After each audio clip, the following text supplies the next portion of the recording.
U.S. President Donald Trump becomes Obama with Zionist meltdown at the UN. Something has gone seriously wrong with U.S. President Donald Trump, as was obvious to any aware person who listened to his speech at the UN last week. By threatening to totally destroy North Korea, he was the only world leader threatening war at the venue designed to promote peace. Trump did this because he was being blackmailed by Khazarian mob with videos of him having sex with an underage girl, CIA sources say, confirming what Pentagon sources have previously said. The CIA sources add that there's also a video of him killing the girl that was fake using computer graphics, something the Pentagon sources were not aware of. In addition, Trump is trying to stay alive and keep his family from harm, the CIA sources say. If you look at this picture of White House Chief of Staff General John Kelly burying his head in his hand as Trump veers away from the agreed-upon speech text, you can tell the U.S. military had no part of this travesty. North Korean dictator Kim Jong-un's counter-threat to definitely tame the mentally deranged U.S. due tart with fire. Just add to the same Khazarian threat tricks that was designed to fill the world's people with fear. You do not have to dig very deep to show that North Korean and Donald Trump take orders from the same Khazarian mobsters. The trail, as we shall see, leads to the Rothschild complex in Zug, Switzerland. In Trump's cases, the Khazarian mob connection can be found by looking at who came up with the money to save him when he went bankrupt, the Rothschild, whose headquarters are in Zug. Of course, Trump, like his predecessor Barack Obama, is torn between two opposing forces, the U.S. military patriots and the Khazarian mob. So he has to flip-flop in public in order to keep both masters happy. For North Korea, let us connect a few of the many publicly available dots to remind us of their Khazarian link. Let's start with North Korea's nuclear technology. Former U.S. Defense Secretary Donald Rumsfeld, for example, sat on a board with the Swiss company ABB, which provide nuclear technology to North Korea. This let it manufacture plutonium, an essential ingredient in nuclear weapons. ABB, together with group Edmund de Rothschild, is part of the UN-linked Global Compact Network. Then, we find out that it was the Khazarian Raj state of Ukraine that provided North Korea with the rocket engines needed to put nuclear weapons on ICBMs. There's a lot of more public available information of this sort for those who look for it. But let us now switch to what this writer-owned sources have to say. First of all, North Korean dictator Kim Jong-un was assiduously courted with beautiful women, fancy cars, fine liquor, and etc. by the Rothschild family while he was studying in Switzerland, according to a Rothschild family member. Also, the Rothschild-linked British American Tobacco Company has long been relabeling and selling North Korean tobacco widely, according to Mitsuhiro Suganuma of the Japanese Public Security Intelligence Agency.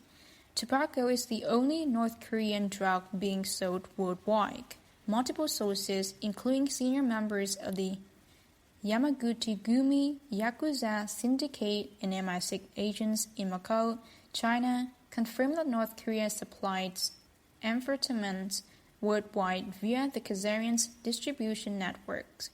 Then, of course, we have the slave Prime Minister Shinzo Abe of Japan devoting most of his UN speech last week to trying to scare people about North Korea.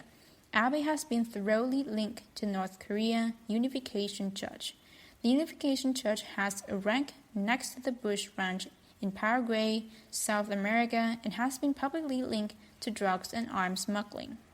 Abe has been stirring further panic by warning Japanese nationals to evacuate from South Korea.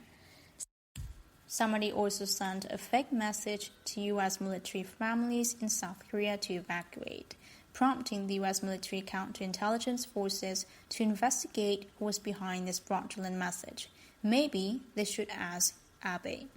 Japanese intelligence officials described the ongoing North Korean drama to be a Soros-Shibai, or monkey show, carried out by the same people pretending to be the parts of two opposing parties.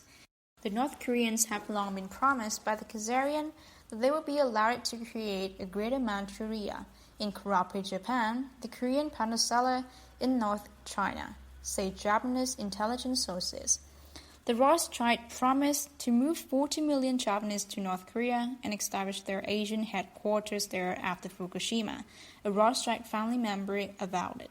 The Japanese Prime Minister Nato Kan partially confirmed this to a capacity crowd at the Foreign Correspondent Club of Japan when he said he had been asked to evacuate 40 million from Greater Tokyo after Fukushima. The Koreans in Japan take orders from a man called Kazugoshi Gobugo, a son of the Emperor Hirohito had with the Korean princess. The Japanese sources note, it is he, and not the fake emperor, who controls the Bank of Japan for the Khazarians, the sources say. And now the North Koreans are being given increasing deadly weapons by the Khazarians, while their counterparts in Japan push out relentlessly, be scared of North Korea propaganda. So what is really going on here?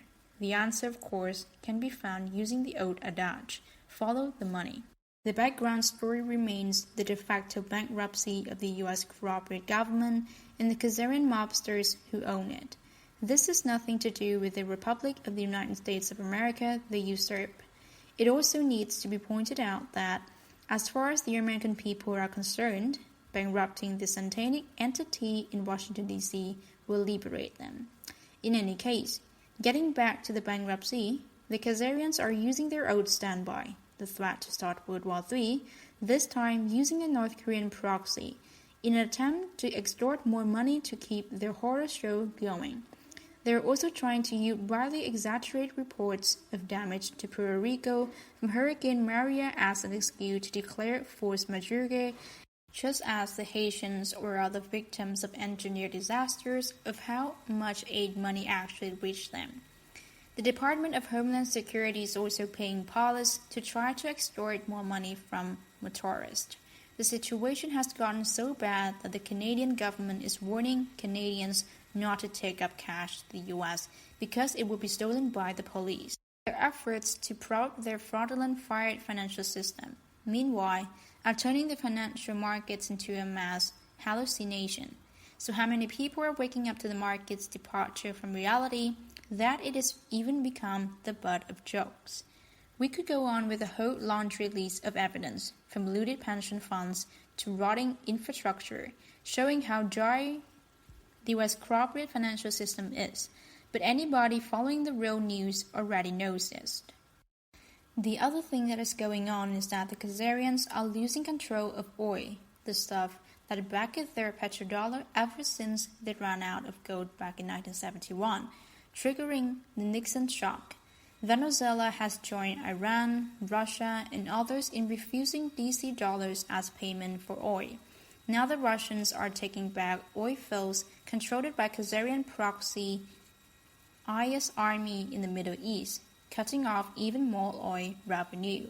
The Khazarian slave state of Israel and its proxy mercenary armies are now trying to grab oil using Kurdistan, but Israel is opposing its Kurdistan referendum gambit to steal more oil by major powers as well as by Turkey, Iran, Iraq, Syria, and the rest of the world, Pentagon sources say.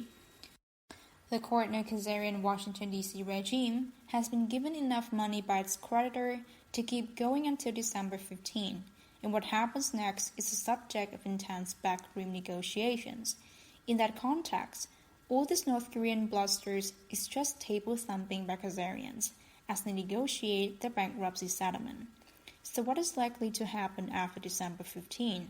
Former Navy man Stephen Bannon met with China's Wang Qishan and established a back channel for Trump, and perhaps to iron out final details of a global currency reset and gold-backed dollar, Pentagon sources say. Wang leads anti-corruption, but is still the de facto financial czar that may last 5 more years, the sources note. Why? We are informed by a mole in Rothschild headquarters in Switzerland, together with CIA sources, that a Rothschild agent was recently in Canary Island trying to buy some off-ledger gold.